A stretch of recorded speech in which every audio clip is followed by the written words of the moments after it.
Divorce চাই আমার। কেমন পুরুষ তুমি, এত বছর হয়ে গেল একটা সন্তান দিতে পারলে না? দেখো, এটা নিয়ে এত চিল্লামিল্লি করো না। সময় হোক, ঠিক হবে, একটু ধৈর্য ধরো। চিল্লামিল্লি করবো না মানে?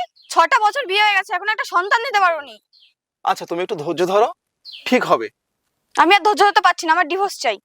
তোমার কি হয়েছে বলো তো?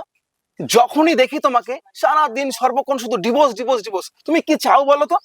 তুমি যে আমাকে মাতৃত্বের স্বাদ বুঝতে দেবে না, সেটা আমি ভালো করেই বুঝে গেছি। দেখো, এগুলো একটা বাজে কথা।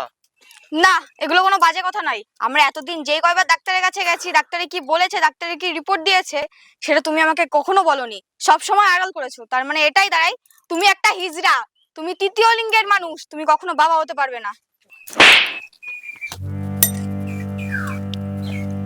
তুমি আমাকে মারলে, তুমি আমার গায়ে হাত তুলতে পারলে। তোমার ডিভোর্স চাইতো না? যাও, যাও বাড়িতে যাও। বাড়ি থেকে তোমার বাবা মাকে বলো, কালকেই তোমাকে আমি ডিভোর্স দিয়ে দেবো। তুমি আমাকে মারলে তো ঠিক আছে, আমি চলে যাচ্ছি।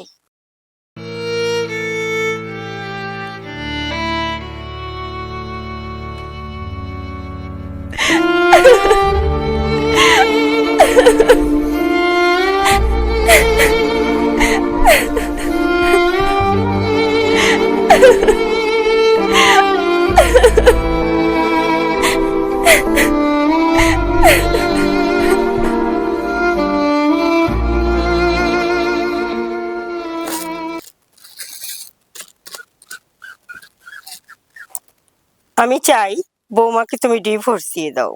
তুমি জানো ও কোনোদিনই মা হতে পারবে না। আমারও তো ইচ্ছে হয় এই বয়সে একটু নাতি নাতনি নিয়ে খেলাধুলো করি। দেখো মা, আমি ওকে কখনো ডিভোর্স দিতে পারবো না। আমি ওকে অনেক ভালোবাসি মা। ও যতই মা না হতে পারুক, আমি পারবো না মা ওকে ডিভোর্সটা দিতে। তুই কেমন করে এত অপমান সহ্য করিস? তুই ওকে বলে দিতে পারিস না যে সমস্যাটা তোর নয়, সমস্যাটা ওর? দেখো মা,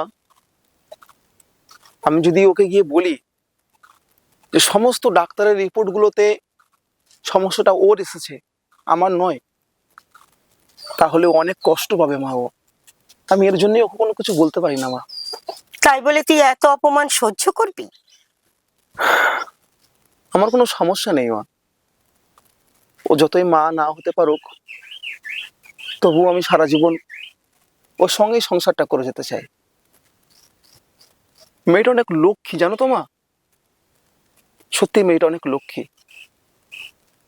একটু মানিয়ে নিয়ে থাকো, আমার কোনো সমস্যা হবে না। আমি ওর সঙ্গেই সংসারটা করতে চাই। সমস্ত সমস্যা আমার জানার পরেও আমার স্বামী আমাকে বুঝতে দিল না, আর আমি তাকে এত অবহেলা করছি। আমার স্বামী সত্যিই খুব ভালো মনের মানুষ।